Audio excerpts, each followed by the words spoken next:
Alabado sea Jesucristo, hermanos. Les habla el hermano Carlos María del Amor Misericordioso, novicio en la comunidad. Bueno, hoy quisiera compartirles un poco de mi historia de encuentro, de amor, de vocación con el Señor.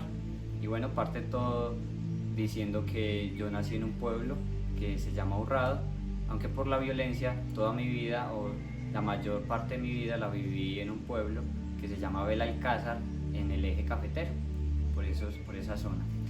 Mis papás se llaman Javier de Jesús Cartagena y Mildred del Carmen Cartagena, y bueno, soy el tercero de 4 hermanos. Entonces, bueno, esa es mi historia de niño, ¿no? Una historia sencilla. Hay un suceso particular que me gusta destacar aquí, y es que cuando yo era niño solía dormir con un cachorro de peluche, un perrito de peluche y un niño Dios, aunque ciertamente eso apenas lo voy entendiendo, pero así era. Cuando era joven y estaba afuera en el mundo, pues era un joven de mundo, de fiestas, de novias, de juegos, de trabajo, de estudio, todo viviendo pues, como de manera muy sana, nada pues desbordante, nada de vicios, nada pues que me hiciera un hombre malo. Bueno, entonces mi vida iba transcurriendo muy así, como muy plana en el día a día, pero no en el solo por hoy de Santa Teresita, sino en el solo por hoy. O sea, lo que hay que hacer hoy, eso lo vivimos, como vivimos hoy muchas, o viven hoy muchas de las personas, como solo en eso, bueno, que sus vidas les van mostrando el día a día. Bueno, mi historia de conversión es la historia en la que me quiero centrar, es la historia como más bonita. Resulta y pasa que yo como a los 14 años me pregunté por Dios, quién era Dios, y bueno, resulta que yo vivía en torno a una familia religiosa, pero no cristiana, sino de otra denominación, gnóstica, del gnosticismo. Y bueno, entonces ese fue mi primer encuentro con el Señor. A los 14 años yo intento hacerme gnóstico, cambiarme pues de religión, porque yo era creyente católico, pero no practicante. Mi familia no practicábamos la religión, simplemente teníamos como los sacramentos más importantes. Bueno, entonces esto no se dio, pero como a mis 17 años mis papás se separan. Y a los 18, como yo ya podía tomar mis propias decisiones, me decido a ser gnóstico. Me cambio pues a esta religión para buscar al Señor o a buscar a Dios. Y bueno, entonces iba todo muy bien, mi vida muy normal. Yo pertenecía pues a esta secta o a esta religión, pero nada, o sea, yo no era plenamente feliz, no era satisfecho, no estaba contento con mi vida. Entonces un día me arrodillé en la cama a eso de la medianoche, tuve como un problema con alguien y me senté como llorando y le decía yo a la Virgen, aunque ellos no creen pues propiamente en la Virgen, sino en algo muy parecido. Entonces yo me arrodillé y le dije, mándame una persona que me acompañe y esté conmigo en esta vida, porque pues ya mis papás se habían separado y yo no vivía con ellos ni con ninguno de ellos, sino aparte. Bueno, entonces por esos días yo regreso a Urrao a vivir, y en Urrao me encuentro, voy a vivir donde una tía, y en este hogar estaba aconteciendo la presencia del Señor. Este hogar se había convertido y era un hogar de rosario, eucaristía, grupo de oración, y eso me impresionó porque yo no conocía eso, no tenía esa práctica constante de mi fe. Y bueno, empecé pues un proceso de acercamiento, obviamente con mi recelo y con todo eso. Entonces fui a un grupo de oración, no me gustó, dije que no iba a volver porque pues habían muchas alabanzas y yo era pues un joven de mundo, entonces alabar al Señor no era tan normal o tan fácil para mí. Entonces, pero bueno, poco a poco el Señor fue transformando eso en mí. Yo fui a un retiro de conversión, y en este retiro de conversión las charlas, todo muy bonito, el servicio de las personas, pero nada de eso a mí me tocó, nada de eso me decía tienes que cambiar, porque yo creía que yo llevaba mi vida muy bien, no santo, no sin pecado, pero la llevaba pues bien. Hay un momento muy especial que es el que voy a destacar, y es que en un momento nos muestran un pedacito de la película de la Pasión, y yo veo cómo flagelan al Señor, cómo lo golpean, y mientras uno de los de los oradores estaba ahí haciendo una oración fuerte y nos decía pues por tu pecado, por lo que has hecho, el Señor es flagelado. Y yo decía, sí, o sea, tienen razón, por mi pecado, si esto es la comunión con Dios, hace eso. Pero antes de pasar al siguiente punto, quiero decirles que antes de eso yo en mi vida solo había ido 3 veces a misa: a mi primera comunión, a mi confirmación y a la misa de grados. Nunca más fui a una misa, entonces yo no entendía el misterio, no entendía lo que sucedía, que era el cuerpo real del Señor y que se acontecía su muerte y resurrección en una Eucaristía.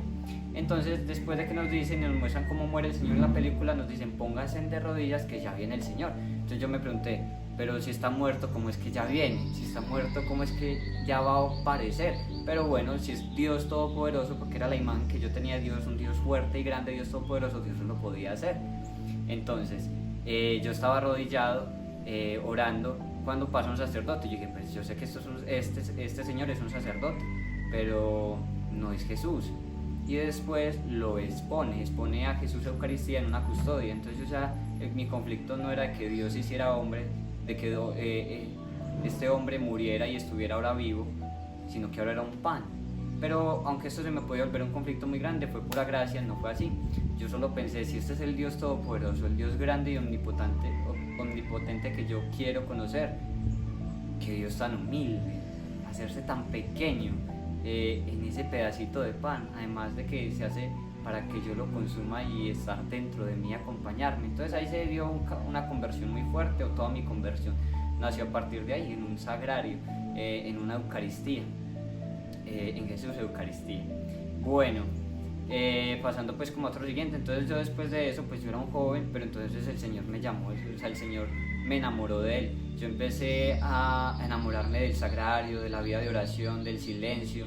También pues me hice parte de esa comunidad apostólica y servía pues en grupos, en consagraciones, en apostolados. Pero cada vez que me iba a acostar, yo me acostaba sin sosiego. O sea, me acostaba diciendo, ya lo hago todo por ti, Señor, pero no soy plenamente feliz, no estoy completo. Y eso era cada vez que me acostaba. Entonces, bueno, fui conociendo más al Señor, me fui enamorando de Él, del sagrario, una vida de oración muy fuerte. Mi tiempo estaba dividido entre el trabajo y la iglesia, no tenía ningún otro afán, ninguna otra motivación en mi vida. O sea, yo solo ya amaba al Señor, que es pues una gracia muy especial que ahora valoro y reconozco que el Señor me ha regalado. Entonces, después de eso, unos sacerdotes me decían, pues andate para el seminario. Y yo decía, no, yo no tengo vocación sacerdotal, no tengo vocación para irme a un seminario. Y un sacerdote, un padre, me dice, vos no tenés vocación sacerdotal, vos tenés vocación contemplativa. Entonces eso me hizo un clic diferente y empezó una búsqueda diferente, de buscar a qué era vida contemplativa. Y bueno, entonces me invita, vamos a conocer comunidades, vamos a buscar a los carmelitas contemplativos de Girardota o a los benedictinos, otra comunidad monástica. Y bueno, resulta que empezó la pandemia y eso no se dio. Entonces alrededor de la pandemia yo un día abrí una red social y empecé a buscar, y este padre le había dado me gusta a una foto de la comunidad, de esta comunidad a la que ahora pertenezco, y a partir de ahí hice una conexión con ellos. Vi que era el que tenían lo que yo quería, lo que yo deseaba, y además de que era una ofrenda, una vida de ofrenda al Señor. Entonces eso me cambió y eso me motivó. Y bueno, entonces hice el contacto y empecé a tener pues una formación de vida carmelitana y contemplativa hasta pues lo que se ha dado hoy. Entonces hay algo muy bonito que quiero destacar, y es que yo siento que el Señor ha tenido afán con mi vocación, el Señor ha tenido afán conmigo, porque yo en el 2019, que fue este retiro, pues contaba con 21 años sin conocer al Señor y es de estar en otra religión. Pero luego se dio mi conversión rápidamente, pues también me consagré a Jesús por medio de la Virgen, pero después llegó una vocación, y uno diría, pero sí puede haber una vocación tan acelerada, pero son los tiempos del Señor y así lo tenía pues preparado para mí y se ha manifestado su obra. Cuando yo llegué a la comunidad hay algo que me gusta mucho, y es que cada vez yo sentía que debía estar más adentro, cada vez más adentro, entrar más en el interior, más en la espesura, obviamente físicamente del monasterio, porque yo llegué a la parte de la hospedería y luego pasé pues a la vida religiosa dentro del monasterio, pero también en el interior, o sea, como el llamado a encontrar a Dios dentro de mí, dentro de mi alma, como esa fuerza y esa motivación del día a día, como ese anhelo de santidad y de dar la vida por Él y de atraer otros a Él. Entonces pues eso mismo significa mi apellido religioso, amor misericordioso. Yo quiero ser una ofrenda a su amor para que Él nos done su misericordia a todos y cada uno de nosotros, especialmente pues a las almas más alejadas de Él. Entonces bueno, este es un poquito de lo que el Señor ha hecho en mi vida y los invito a que se dejen amar por el Señor y que cada vez entren más adentro en su interior para encontrarlo a Él.